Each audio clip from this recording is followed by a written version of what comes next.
अब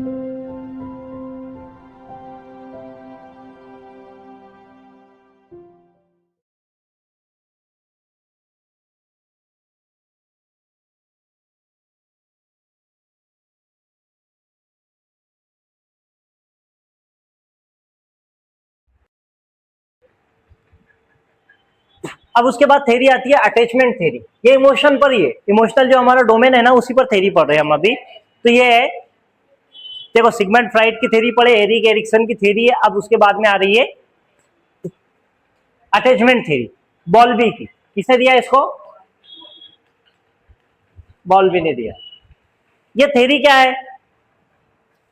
सबसे पहले तो जो है ना ये दो चीजों की बात करता है, सिक्योर अटैचमेंट और इनसिक्योर अटैचमेंट। क्या ये अटैचमेंट और इनसिक्योर अटैचमेंट।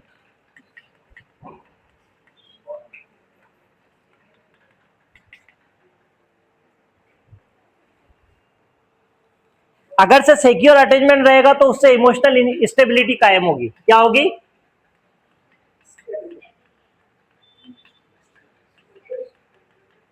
और अगर से इनसिक्योर अटैचमेंट रहेगा तो क्या होगा? फियर पैदा होगा, एंग्जाइटी पैदा होगी, एग्रेशन होगा।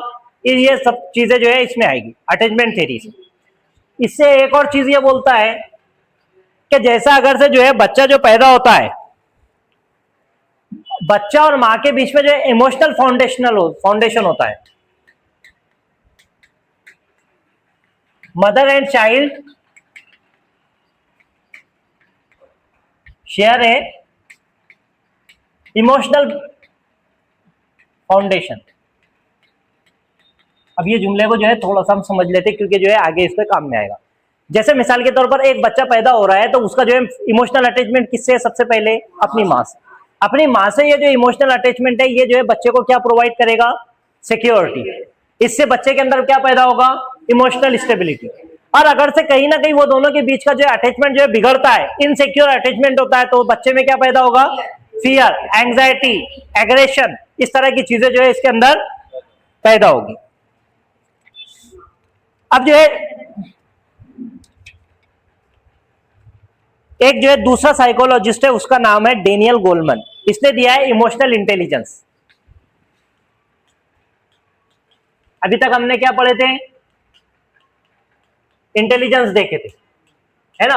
इंटेलिजेंस में जो है unifactor theory, two factor theory, triarchic factor theory और जो है मल्टी डायमेंशनल या मल्टी डायरेक्शनल थ्योरी, जिसको जो हार्वर्ड गार्डनर ने दिया था। लेकिन ये नया कंसेप्ट है। क्या है ये? Emotional intelligence. इमोशनल इंटेलिजेंस क्या है? हमने पढ़े थे कि अल्फ्रेड बिनेट ने जो है सबसे पहले आईक्यू का कंसेप्ट पेश किया, इंटेलिजेंट क्वेश्चन, बराबर है। उसके बाद में जो है इसी ने जो है मेंटल एज का भी कंसेप्ट पेश किया। फिर जो है लुइस टर्मन आया। लुइस टर्मन ने जो है फॉर्मूला दिया एम ए डिवाइडेड बाय, हाँ ये फॉर्मूला है ना, आई क्यू बराबर M A upon C A multiplied by 100। ये जो है फॉर्मूला दिया किसका? आई क्यू का। ये फॉर्मूले अपने जो है अपने जगह पर चल रहे थे, लेकिन बच्चे का जब अटैचमेंट की बात आती है तो वहां पर जो है डेनियल गोलमैन की जो है थ्योरी आती है। समझ गया? ये थ्योरी हम जो है देखने वाले।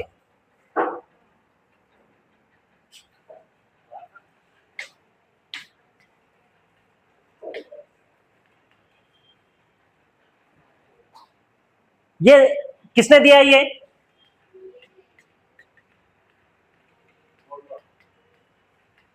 गोलमैन ने दिया।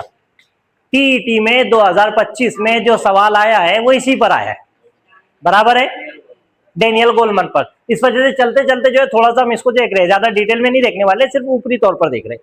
डेनियल गोलमैन है। अब डेनियल गोलमैन के ताल्लुक से क्या चीजें दी हुई है? तो सबसे पहले ये बोलता है सेल्फ अवेयरनेस, सेल्फ रेगुलेशन और मोटिवेशन।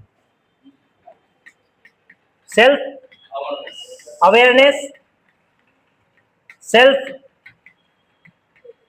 रेगुलेशन और मोटिवेशन। ये क्या होती है? पर्सनल चीजें होती है, एक शख्स के अंदर होती है। समझ में? एक शख्स के अंदर की चीजें, सेल्फ अवेयरनेस, खुद के बारे में जानना, सेल्फ रेगुलेशन, खुद के चीजों को जो है गैर जरूरी जो कमियां रह गई है उनको पूरा करना, उनको रेगुलेट करना, और मोटिवेशन, मोटिवेशन भी जो है इंटरनल होगी, इंट्रिंसिक होगी या एक्सट्रिंसिक होगी, लेकिन किसके अंदर होगी? एक शख्स के, ये शख्स के ताल्लुक से। इसके अलावा एक लफ्ज एक आती है इंपैथी, और उसके बाद पांचवी आती है सोशल स्किल। ये दूसरों के लिए होती है।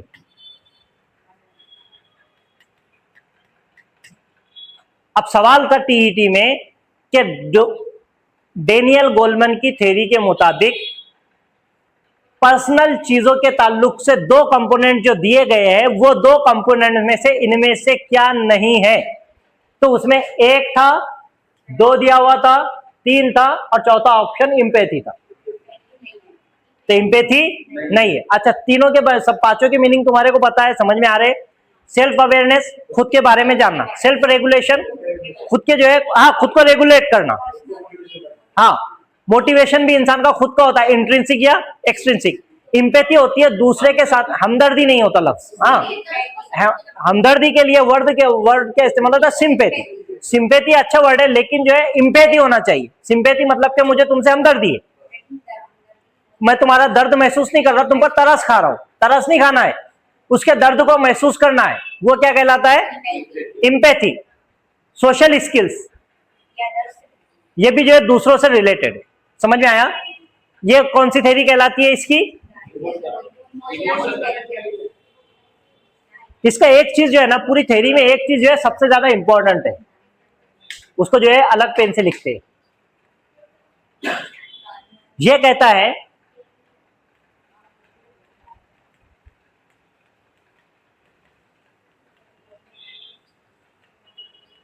Emotional intelligence is